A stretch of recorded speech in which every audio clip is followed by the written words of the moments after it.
अस्सलाम वालेकुम। और आज मैं आपको सेफ्ट्रॉन टेबलेट के मुतालिक बताता हूँ। इसका एक्टिव इंग्रेडिएंट कोड ट्राइमेक्साजोल है, जो दो मेडिसिन की कॉम्बिनेशन है। एक ट्राइमेथोप्रिम है, दूसरा है सल्फामेथाक्साजोल, जो मुख्तलिफ स्ट्रेंथ में अवेलेबल है बच्चों के लिए, एडल्ट के लिए, और डबल स्ट्रेंथ में यानी डीएस के फॉर्म में भी अवेलेबल है। ये सिरप और टेबलेट के फॉर्म में आती है।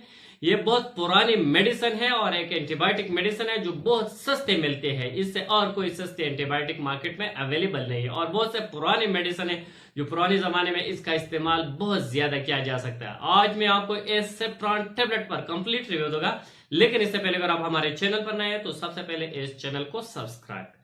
अगर इस टेबलेट की यूजेस को देखा जाए तो यह एक एंटीबायोटिक मेडिसिन है जो बैक्टीरियल इन्फेक्शन है इसकी खत्म करने के लिए इस्तेमाल किया। जैसे अगर आपको यूटीआई हो, यूरिनरी ट्रैक्ट सिस्टम में जो इन्फेक्शन होती है, लो बैक फैन में जो दर्द होती है, साथ ही जो लोअर एब्डोमिनल है इस एरिया में जो दर्द होती है, बैक्टीरियल इन्फेक्शन की वजह से, यूटीआई हो जैसे ब्लडर में इन्फेक्शन है, यूरेथ्रा में इन्फेक्शन है, जिसकी वजह से अगर आपके पेशाब में जलन हो, पेशाब बार बार आती है, पेशाब रुक रुक कर आती है, इन सारे मसाइल, पेशाब में इन्फेक्शन है, इस यूटीआई को खत्म करने के लिए इस्तेमाल किया जा सकता है।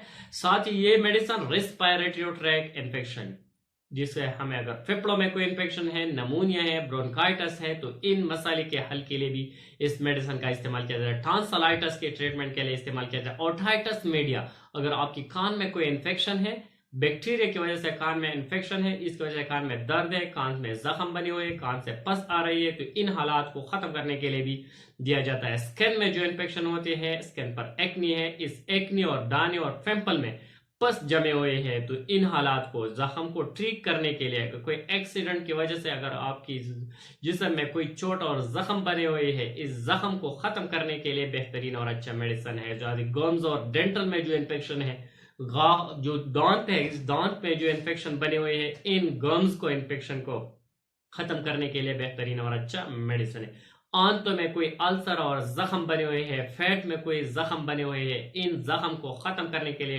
ट्रीटमेंट के लिए भी बेहतरीन और अच्छा एंटीबायोटिक है। साथ ही हड्डियों में जो इन्फेक्शन है, जोड़ों में जो इन्फेक्शन है, जो भी बैक्टीरियल इन्फेक्शन हुई है, जैसे बैक्टीरिया की वजह से डायरिया हुआ है, कालरा हुआ है, जो बैक्टीरिया की वजह से जो टाइफाइड इन्फेक्शन है, जो भी बैक्टीरियल इन्फेक्शन है, इसके ट्रीटमेंट के लिए बेहतरीन और अच्छा और सस्ते एंटीबायोटिक है। इसके इस्तेमाल से जो बैक्टीरियल इन्फेक्शन है वो खत्म हो जाएगी। साथ ही अगर इस मेडिसिन की साइड इफेक्ट को देखा जाए तो इसके इस्तेमाल से नाजिया, मतली, उल्टी की कैफियत पैदा हो सकती है, स्टमक पेन कॉज कर सकते हैं, डायरिया भी पैदा कर सकते हैं। जो लोग इससे हाइपर सेंसिटिव हो तो hyper sensitive reaction, anaphylactic reaction भी कॉज कर सकती है ये मेडिसिन। अगर इसकी प्रिकॉशन को देखा जाए तो ये प्रेगनेंसी में नहीं देना चाहिए।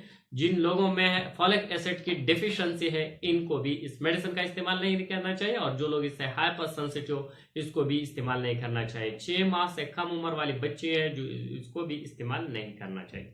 अगर इसके डोज को देखा जाए तो ये डिपेंड करता है पेशेंट की नोयत और पेशेंट की बीमारी पर, लेकिन फिर भी इसकी डिफरेंट स्ट्रेंथ होती है। जैसा एडल्ट के लिए अलग स्ट्रेंथ होती है, बच्चों के लिए अलग, और डबल स्ट्रेंथ में जो डीएस के फॉर्म में आती है इसके अलग स्ट्रेंथ। लेकिन फिर भी इसका जो एवरेज डोज है और बीडी इस्तेमाल करना होगा। बच्चों के लिए जो सिरप है 1 चम्मच सोप, 1 चम्मच दो शाम इस्तेमाल करना होगा। जो एडल्ट है इसके लिए 1 टेबलेट सोप, 1 टेबलेट शाम, दिन में 2 दफा इस्तेमाल करना होगा, 5 दिन से लेकर 7 दिन तक। अगर सेवरिटी ज्यादा हो तो 14 दिन तक आप भी इस्तेमाल कर सकते हैं। लेकिन जो भी मेडिसिन आप इस्तेमाल कर रहे हैं, इस्तेमाल से पहले अपने डॉक्टर से सलाह मशवरा करके बाद ही मैं मेडिसिन का इस्तेमाल। Thank you for watching.